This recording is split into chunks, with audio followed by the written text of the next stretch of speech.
top 17 countries with the highest tax rates in the world in 2024। कराधान किसी अन्य चीज की तरह वैश्विक बहस को जन्म देता है। कुछ देशों में करों की चर्चा फुसफुसाहट से ज्यादा नहीं होती, जबकि अन्य में वे बहुत ज्यादा होते हैं। जहां स्थानीय आंतरिक राजस्व सेवा आपकी आय का आधा हिस्सा वसूलती है। अपनी वित्तीय जड़ें कहां स्थापित करनी है, ये निर्णय ये निर्धारित कर सकता है कि आप अपनी आय का एक बड़ा हिस्सा त्यागेंगे या उसे पूरी तरह से अपने पास रखेंगे। अंतर्राष्ट्रीय कर क्षेत्र में दबे पांव आगे बढ़ने के लिए चतुर वित्तीय क्षमता की आवश्यकता होती है। आखिरकार कर निवासी बनने के लिए जगह चुनना आज के वैश्विक क्षेत्र में आपके द्वारा किए जाने वाले सबसे महत्वपूर्ण रणनीतिक पैंतरेबाजियों में से एक है। टैक्स स्पेक्ट्रम पर देशों में नाटकीय रूप से उतार चढ़ाव होता है। कुछ देश शून्य कर अवसर प्रदान करते हैं, जबकि अन्य आपकी आधी से अधिक आय का दावा कर सकते हैं। वैश्विक स्तर पर विविध कर दरों और विनियमों को समझने से संभावित रूप से भारी करबोझ को नगण्य या यहाँ तक कि नगण्य में बदला जा सकता है। आपकी तरह ही आपके ऑफशोर या टैक्स प्लान को तैयार करने के लिए एक अनूठा समग्र दृष्टिकोण प्रदान करता है, ताकि आप पैसे बचा सके और जहां आपके साथ सबसे अच्छा व्यवहार किया जाता है वहां जा सके। जॉर्जिया जैसे देश जहां प्रादेशिक कर प्रणाली है, वहां केवल उस धन पर ही कर लगाया जाएगा जो आप देश के भीतर कमाते हैं। आयकर के 13 प्रकार जब कर योग्य आय की बात आती है तो दुनिया भर के देश आमतौर पर 4 प्रकार की कर प्रणालियों में से एक को लागू करते हैं। 1. शून्य कराधान, आवासीय कराधान। नागरिकता आधारित कराधान द फॉर्मेन प्रादेशिक कराधान, आवासीय कराधान आवासीय प्रणाली के साथ सामान्य नियम या 3 दिवसीय नियम है। दूसरे शब्दों में, यदि आप किसी दिए गए देश में आवंटित 180 दिनों से अधिक समय बिताते हैं तो आपकी विश्वव्यापी आय पर कर लगाया जाएगा। अन्य मामलों में किसी देश का निवासी होना ही आपकी विश्वव्यापी आय पर उस देश के कर के अधीन होने के लिए पर्याप्त है। शून्य कराधान, यद्यपि शून्य कराधान संभव है, फिर भी ये तब तक सामान्य नहीं है जब तक आप ये नहीं जानते कि अपनी कर रणनीति को कैसे अनुकूलित किया जाए। ऐसा कदम जिसमें अक्सर एकाधिक कर निवास या नागरिकताएं शामिल होती है। नागरिकता आधारित कराधान और प्रादेशिक कर प्रणालियां अधिक सामान्य है। अर्थात यदि आप इनमें से किसी देश में जाने की योजना बना रहे हैं तो ये समझना महत्वपूर्ण है कि वे कैसे काम करती हैं। 3. नागरिकता आधारित कराधान। नागरिकता आधारित कराधान सबसे क्रूर रूप है और इसका प्रयोग केवल अफ्रीकी देश इरिट्रिया और संयुक्त राज्य अमेरिका द्वारा किया जाता है। इन दोनों देशों के नागरिक अपने देश के कर अधिकारियों की मांगों से कभी नहीं बच पाएंगे। आइए सबसे अधिक आयकर दर वाले 7 देशों पर नजर डालें। 1. आइवरी कोस्ट, समुद्र तटीय रिसोर्ट्स। वर्षावनों और फ्रांसीसी औपनिवेशिक विरासत वाले इस देश में 30% की दर से व्यक्तिगत आयकर लगाया जाता है, जो विश्व में सबसे अधिक है। लंबे समय से संकटग्रस्त पश्चिम अफ्रीकी देश आइवरी कोस्ट में दुनिया में सबसे ज्यादा आयकर लगता है। वहां रहने वाले लोग अपनी आय का 60% हिस्सा सरकार को दे रहे हैं। ऐसा होना जरूरी नहीं है। निश्चित रूप से ये एक अद्वितीय प्रोफाइल वाला सीमांत बाजार है, लेकिन जीवन की इतनी कम गुणवत्ता के साथ हम कोई कारण नहीं ढूंढ सकते हैं कि कोई व्यक्ति अपनी आय का अधिकांश हिस्सा सरकार को देने के लिए क्यों तैयार होगा। 2. फिनलैंड। फिनलैंड में यूरोप में सबसे ज्यादा कर है और दुनिया में दूसरे नंबर पर सबसे ज्यादा कर है।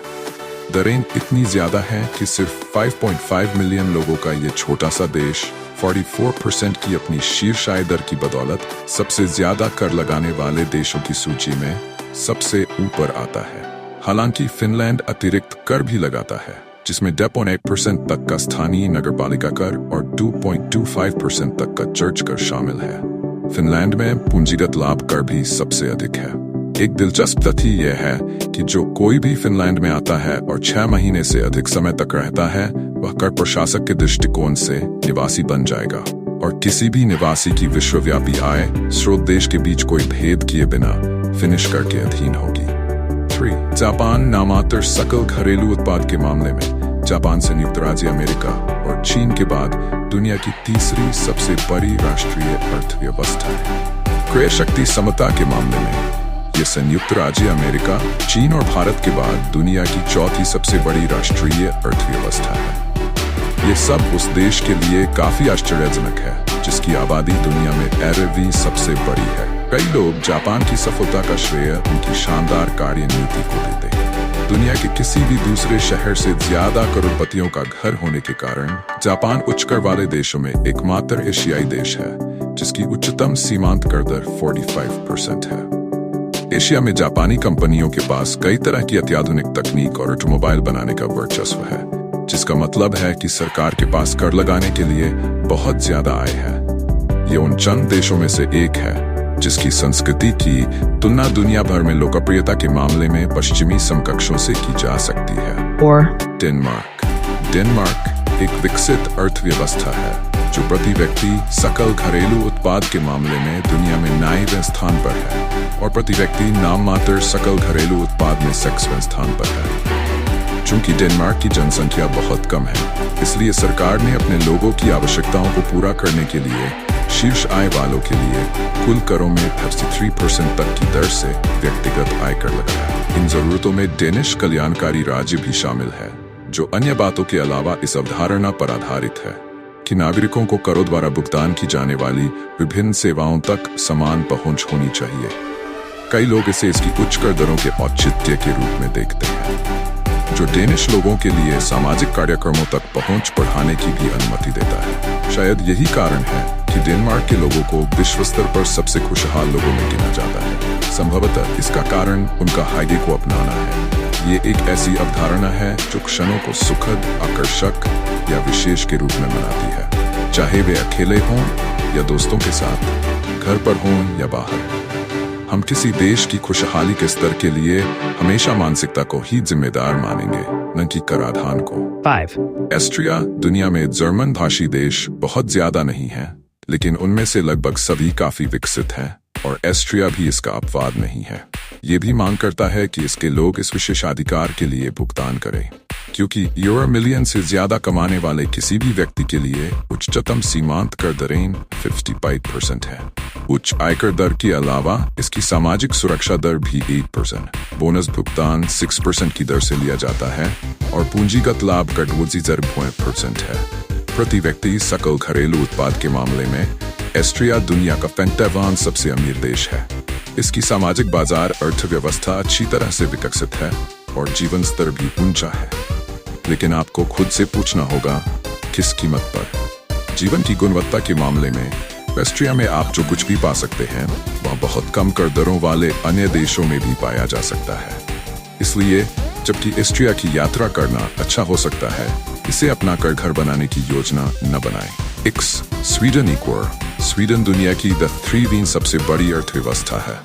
इसका जीवन स्तर और जीवन प्रत्याशा रैंकिंग दुनिया में सबसे ऊंची है और देश में आय असमानता बहुत कम है। स्वीडन में एक विकसित उत्तरौद्योगिक समाज है जिसमें एक उन्नत कल्याणकारी राज्य है, लेकिन इसकी कीमत दुनिया में व्यक्तिगत आयकर की सबसे ऊंची दरों में से एक है, जिसमें वार्षिक आय से 50% तक की कटौती की जाती है।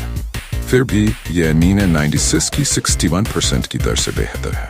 स्वीडन में कार्य आय के लिए एक कराधान प्रणाली है जो आयकर, कर्मचारी द्वारा भुगतान को सामाजिक सुरक्षा योगदान, नियोक्ता द्वारा भुगतान किया जाने वाला योगदान के साथ जोड़ती है। हालांकि स्वीडन में भारी कर लगाया जा सकता है, लेकिन वहां आवासीय संपत्तियों की बिक्री को कर से छूट दी गई है। क्यूबा सबसे खूबसूरत कैरेबियाई द्वीपों में से एक है और एक लोकप्रिय द्वीप अवकाश गंतव्य है। अगर आप कुछ छोटे मोटे अपराधों को छोड़ दें तो ये द्वीप कैरेबियन में सबसे सुरक्षित द्वीपों में से एक है। लेकिन जब सरकार 52% तक की चौंका देने वाली व्यक्तिगत आयकर दर लगाती है तो जेबकतरी की परवाह कौन करता है? हाल के वर्षों में ये वास्तव में कम हुआ है, लेकिन क्या इससे कर की दर में कोई सुधार होता है? खैर, हमारे लिए नहीं। हम इस बात को अजनों पचा नहीं पाते कि मेहनत की कमाई का आधे से ज्यादा हिस्सा सरकार को करों के रूप में दें।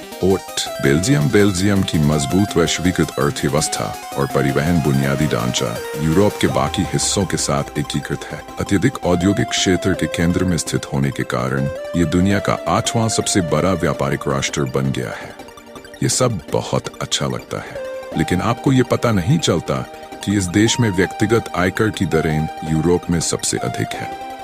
आप लोगों को हमेशा टैक्स के बारे में शिकायत करते सुनते हैं। वे कहते हैं, मुझे नहीं पता कि जब सरकार मेरा आधा पैसा ले लेती है तो मैं क्यों परेशान होता हूँ। ज्यादातर मामलों में शिकायतकर्ता बड़ा चढ़ाकर बताते हैं, जब तक कि वे बेल्जियम से न हों।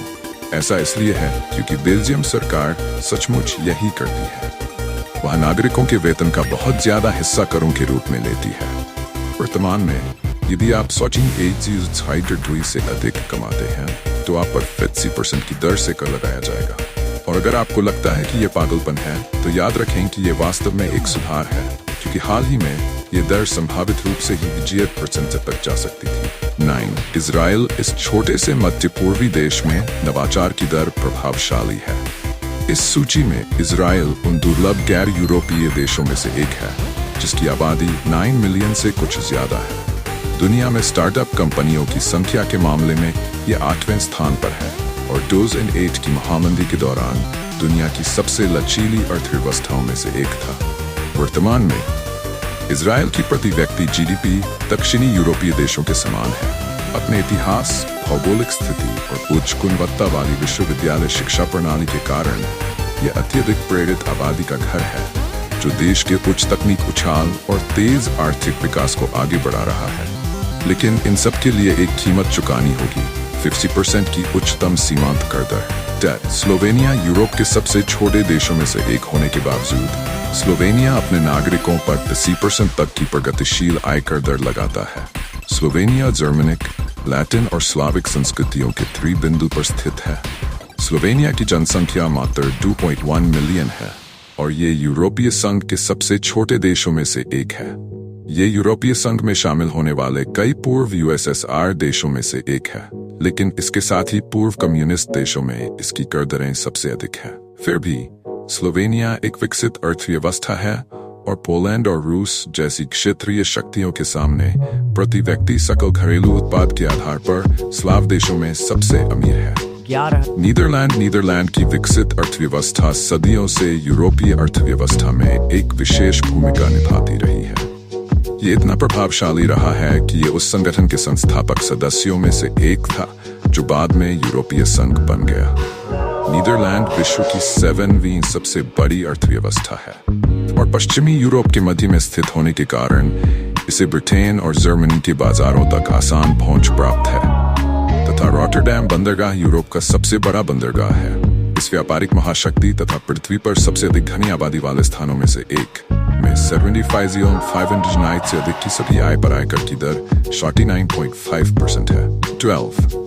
पुर्तगाल एक समृद्ध अर्थव्यवस्था है जो शीर्ष वैश्विक अर्थव्यवस्थाओं में 80वें स्थान पर है तथा इसका सकल घरेलू उत्पाद लगभग $253 अमेरिकी डॉलर है। पुर्तगाल देश में उच्च आय वाले और निम्न आय वाले लोगों के बीच समानता बढ़ाने के लिए कर का उपयोग करता है और रोजगार से अर्जित आय एक प्रगतिशील आयकर के अधीन है जो कार्निवल में शामिल सभी लोगों पर लागू होता है। कर भत्तों की एक लंबी सूची को कर कटौती के रूप में गिना जा सकता है, जिसमें सामान्य कटौती, स्वास्थ्य व्यय, जीवन और स्वास्थ्य बीमा तथा शिक्षा व्यय शामिल है। 13. जर्मनी यूरोप के पावर हाउस के रूप में जर्मनी दुनिया की सबसे मजबूत अर्थव्यवस्थाओं में से एक है, लेकिन ये दुनिया के सबसे ऊंचे करों में से एक है। फिर भी क्या उच्च कर निश्चित रूप से सफलता की कीमत है? बिल्कुल नहीं। जर्मनी समय का पाबंद होने के लिए मशहूर है, लेकिन जैसा कि कोई भी व्यक्ति जिसने कभी इसकी नौकरशाही से निपटा है वो आपको बताएगा कि जर्मन सरकार चौंकाने वाली अक्षम है। वास्तव में जर्मन नौकरशाही बड़ी सरकार की परिभाषा है और उस सरकार को बनाए रखना महंगा है। जर्मनी को अक्सर अन्य तथाकथित मध्य यूरोपीय देशों के साथ जोड़ दिया जाता है, जिसमें पोलैंड और एस्ट्रिया जैसे देश शामिल हैं। आप देखेंगे कि इस सूची में शामिल कई देशों को आमतौर पर अपने दक्षिणी भूमध्य सागरीय समकक्षों की तुलना में अधिक मितव्ययी और समझदार माना जाता है। हालांकि इस मितव्ययी प्रतिष्ठा के बावजूद ये देश बड़े सामाजिक सेवा कार्यक्रम भी चलाते हैं, जिनका भुगतान उच्च करों द्वारा किया जाता है। यहाँ वाइल्ड कार्ड इटली है, जो अपनी फ्लैट होम टाइट कर व्यवस्था के कारण हमारी कम कर वाली यूरोपीय देशों की सूची में है।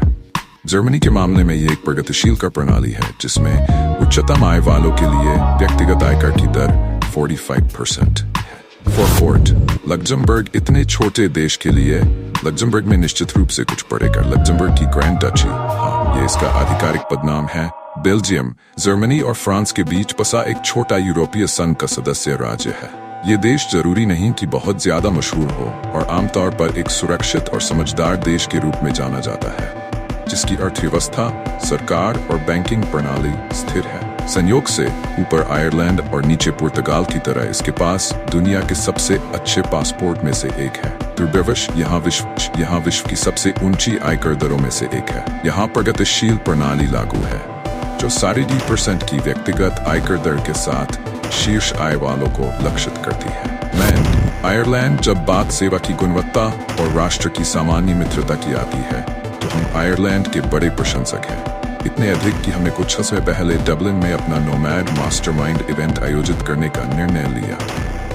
आयरलैंड को यूरोपीय संघ के सबसे धनी देशों में से एक माना जाता है और प्रति व्यक्ति सकल घरेलू उत्पाद के मामले में दुनिया के 25 सबसे धनी देशों में से एक माना जाता है। ये इस बात का सबसे बड़ा उदाहरण है कि 2008 के वित्तीय संकट के बाद भी विकास और वृद्धि कैसे संभव थी। कड़ी मेहनत और रचनात्मक आयरिश भावना के अलावा इसमें योगदान देने वाला एक कारक अपेक्षाकृत कम कॉर्पोरेट आयकर दर था। इन अपेक्षाकृत कम दरों का उपयोग गूगल और एप्पल द्वारा किया गया था। हालांकि आयरिश नागरिक इतने भाग्यशाली नहीं हैं और उन्हें 40% तक की सीमांत आयकर दर का भुगतान करना पड़ता है। ये यूरोप की सबसे ऊंची कर दर नहीं है, लेकिन इसके कर अभी भी इस सूची में शामिल होने के लिए पर्याप्त है। कर योग्य आय सभी संपत्तियों, लाभ या लाभ के संबंध में लगाई जाती है। आयरलैंड में रहने वाला और वहां का निवासी व्यक्ति दुनिया भर के सभी स्रोतों से अपनी कुल आय पर आयरिश कर के लिए उत्तरदायी है। आय पर क्रमिक रूप से कर लगाया जाता है। कम आय वालों को बहुत कम या कोई आयकर नहीं देना पड़ता है तथा मध्यम और उच्च आय वालों पर उच्च दर लागू होती है। स्पेन सुनहरे समुद्र तटों से लेकर हर जगह स्पेनिश टापस काउंटर तथा जीवन स्तर के उच्च मानकों तक स्पेन एक गतिशील स्थान है, लेकिन इसकी एक कीमत चुकानी पड़ती है। यदि आप स्पेन में प्रति वर्ष 6 महीने या उससे अधिक समय बिताते हैं तो आप उस देश के कर निवासी बन जाएंगे और कुछ मामलों में आपको 40% कर चुकाने की संभावना का सामना करना पड़ेगा। इससे भी बुरी खबर यह है कि स्पेन आपकी वैश्विक आय पर भी कर लगाता है। निश्चित रूप से इसके लिए योजना बनाने के तरीके हैं, लेकिन यह जटिलता के ऐसे स्तर जोड़ता है जिनसे आपको निपटने की आवश्यकता नहीं है। इन सब के अलावा स्पेन वर्तमान में यूरोपीय संघ के सबसे आकर्षक गोल्डन वीजा कार्यक्रमों में से एक को छोड़ने की प्रक्रिया में है। बेहतर विकल्प मौजूद हैं। फ्रांस में आपको बहुत सारी खूबसूरती देखने को मिलेगी और वे यूरोप की दूसरी सबसे बड़ी अर्थव्यवस्था है, लेकिन 80% से अधिक कर चुकाना अभी भी चुनौतीपूर्ण है। जी हाँ, पनीर, वाइन और जेने सही स्क्वाई वाली सड़क की भावना के साथ फ्रांस सचमुच एक दुर्जेय देश है। यूरोप का चौथा सबसे अधिक आबादी वाला देश, G7 का सदस्य और क्रय शक्ति समता के आधार पर यूरोपीय संघ की दूसरी सबसे बड़ी अर्थव्यवस्था, फ्रांस एक वैश्विक शक्ति बना हुआ है। हालांकि फ्रांस दुनिया में सबसे ज्यादा कर दरों वाले देशों में से एक है। फ्रांस में लोगों पर 65% की भारी सीमांत कर दर लागू होती है। इस संदर्भ में कहें तो फ्रेंच रिवेरा पर स्थित मोनाको एक कम कर वाला देश है, जहां कोई आयकर नहीं है और ये दुनिया के सबसे धनी देशों में से एक है। मोनाको की कम कर दरें निस्संदेह एक कारण है कि मोनाको की लगभग 5% आबादी फ्रांसीसी है। आखिर बिना किसी कर दायित्व के समान गुणवत्ता वाले जीवन या उससे बेहतर का आनंद लेने से कौन बच सकता है।